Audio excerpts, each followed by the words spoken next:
ഇരമ്യാ പ്രവാചകന്റെ പുസ്തകം 2-ാമത്തെ അധ്യായം അതിൻ്റെ 1 മുതൽ 37 വരെയുള്ളതായ വേദവാക്യങ്ങൾ. യഹോവയുടെ അരുളപ്പാട് എനിക്കുണ്ടായതെന്തെന്നാൽ, നീ ചെന്ന് യെരൂശലേം കേൾക്കെ വിളിച്ചു പറയേണ്ടത്, യഹോവ ഇപ്രകാരം അരുളി ചെയ്യുന്നു, മരുഭൂമിയിൽ വിതയ്ക്കാത്ത ദേശത്തു തന്നെ നീ എന്നെ അനുഗമിച്ചു നടന്ന നിന്റെ യൗവനത്തിലെ ഭക്തിയും വിവാഹം നിശ്ചയിച്ച കാലത്തിൽ ആകാശമേ ഇതിങ്കൽ വിസ്മയിച്ച് ഭ്രമിച്ച് ഏറ്റവും സ്തംഭിച്ചു പോകാം എന്ന് യഹോവയുടെ അരുളപ്പാട്. എൻ്റെ ജനം 2 ദോഷം ചെയ്തിരിക്കുന്നു. അവർ ജീവജലത്തിൻ്റെ ഉറവായ എന്നെ ഉപേക്ഷിച്ച് വെള്ളമില്ലാത്ത കിണറുകളെ, പൊട്ടക്കിണറുകളെ തന്നെ കുഴിച്ചിരിക്കുന്നു.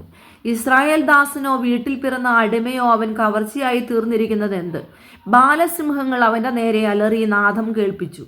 അവൻ്റെ ദേശത്തെ ശൂന്യമാക്കി, അവൻ്റെ പട്ടണങ്ങൾ വെന്തു നിവാസികളില്ലാതെയായിരിക്കുന്നു. നോഫിരും തക്മനേസ്യരും നിന്റെ നെറുകയെ തകർത്തു കളഞ്ഞിരിക്കുന്നു. നിന്റെ ദൈവമായ യഹോവ നിന്നെ വഴി നടത്തിയപ്പോൾ അവനെ ഉപേക്ഷിക്കുക കൊണ്ടല്ലയോ നീ ഇത് സമ്പാദിച്ചത്? ഇപ്പോഴോ മിസ്രൈമിലേക്കുള്ള യാത്ര എന്തിന്? ശീഹോരിലെ വെള്ളം കുടിപ്പാനോ അശൂരിലേക്കുള്ള യാത്ര എന്തിന്? ആ നദിയിലെ വെള്ളം കുടിപ്പാനോ? നിന്റെ ദുഷ്ടത തന്നെ നിനക്ക് ശിക്ഷയും നിന്റെ വിശ്വാസത്യാഗങ്ങൾ നിനക്ക് ദണ്ഡനവുമാകും. അതുകൊണ്ട് നീ നിന്റെ ദൈവമായ യഹോവയെ ഉപേക്ഷിച്ചതും എൻ്റെ ഭയം നിനക്ക് വല്ലാതിരിക്കുന്നതും എത്ര ദോഷവും കയ്പുമായുള്ളതെന്ന് അറിഞ്ഞുകൊണ്ട് കൊള്ളുക എന്ന് സൈന്യങ്ങളുടെ യഹോവയായ കർത്താവിൻ്റെ അരുളപ്പാട്. പണ്ടു തന്നെ നീ നുകം തകർത്തു, നിന്റെ കയറ് പൊട്ടിച്ചു. ഞാൻ അടിമവേല ചെയ്യുകയില്ല എന്ന് പറഞ്ഞു. ഉയർന്ന കുന്നിന്മേലൊക്കെയും പച്ചയായ വൃക്ഷത്തിൻ കീഴൊക്കെയും നീ വേശിയായി കിടന്നു. ഞാൻ നിന്നെ വിശിഷ്ട മുന്തിരിവള്ളിയായി നല്ല തൈയായി തന്നെ നട്ടിരിക്കുക. നീ എനിക്ക് കാട്ടുമുന്തിരിവള്ളിയുടെ തൈയായി തീർന്നത് എങ്ങനെ? നീ ധാരാളം ചവർക്കാരം തേച്ച് ചാരവെള്ളം കൊണ്ട് കഴുകിയാലും നിന്റെ അകൃത്യം എൻ്റെ മുമ്പിൽ മലിനമായിരിക്കുന്നു എന്ന് യഹോവയായ കർത്താവിൻ്റെ അരുളപ്പാട്. ഞാൻ മലിനയായിട്ടില്ല, ഞാൻ ബാൽ വിഗ്രഹങ്ങളോട് ചെന്ന് ചേർന്നിട്ടില്ല എന്ന് നിനക്ക് എങ്ങനെ പറയാം?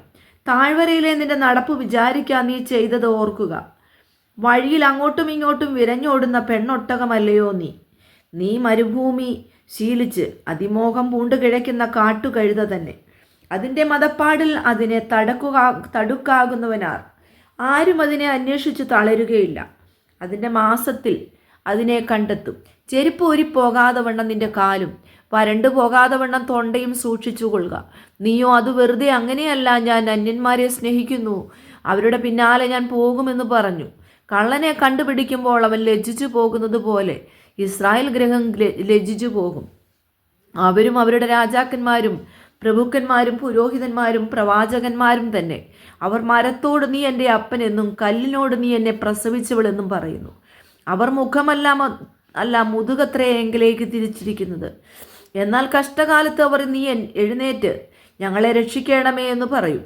നീ ഉണ്ടാക്കിയിട്ടുള്ള നിന്റെ ദേവന്മാർ എവിടെ? കഷ്ടകാലത്ത് നിന്നെ രക്ഷിപ്പാൻ അവർക്ക് കഴിവുണ്ടെങ്കിൽ അവർ എഴുന്നേൽക്കട്ടെ. അയ്യോ യഹൂദായേ, നിന്റെ പട്ടണങ്ങളുടെ എണ്ണത്തോളം നിനക്ക് ദേവന്മാരുമുണ്ടല്ലോ. നിങ്ങൾ എന്നോട് വാദിക്കുന്നത് എന്ത്? നിങ്ങളെല്ലാവരും എന്നോട് ദ്രോഹിച്ചിരിക്കുന്നു എന്ന് യഹോവയുടെ അരുളപ്പാട്. ഞാൻ നിങ്ങളുടെ മക്കളെ അടിച്ചത് വ്യർത്ഥം.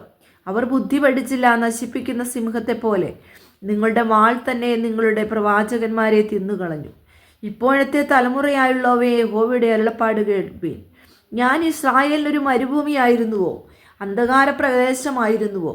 ഞങ്ങൾ കെട്ടഴിഞ്ഞു നടക്കുന്നു. ഇനി നിന്റെ അടുക്കൽ വരികയില്ല എന്ന് എൻ്റെ ജനം പറയുന്നത് എന്ത്?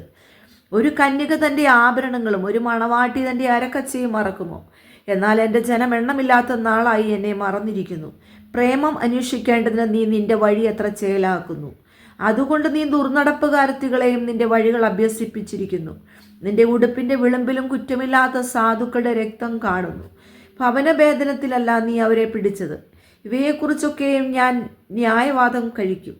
നീയോ, ഞാൻ കുറ്റമില്ലാത്തവൾ, അവൻ്റെ കോപം എന്നെ വിട്ടുമാറിയിരിക്കുന്നു, സത്യമെന്ന് പറയുന്നു. ഞാൻ പാപം ചെയ്തിട്ടില്ല എന്ന് നീ പറയുന്നത് കൊണ്ട് ഞാൻ നിന്നോട് വ്യവഹരിക്കും. നിന്റെ വഴിയെ മാറ്റേണ്ടതിന് നീ ഇത്ര തെണ്ടി നടക്കുന്നതെന്ത്? അശൂരിങ്കൽ നീ ലജ്ജിച്ചതുപോലെ മിസ്രൈമെങ്കിലും ലജ്ജിച്ചു പോകും. അവിടെ നിന്നും നീ തലയിൽ കൈവച്ചും കൊണ്ട് ഇറങ്ങിപ്പോരേണ്ടി വരും. നീ ആശ്രയിച്ചവരെ യഹോവ തള്ളിക്കളഞ്ഞിരിക്കുന്നു. അവരെ കൊണ്ട് നിനക്ക് ഒരു ഗുണവും വരികയില്ല.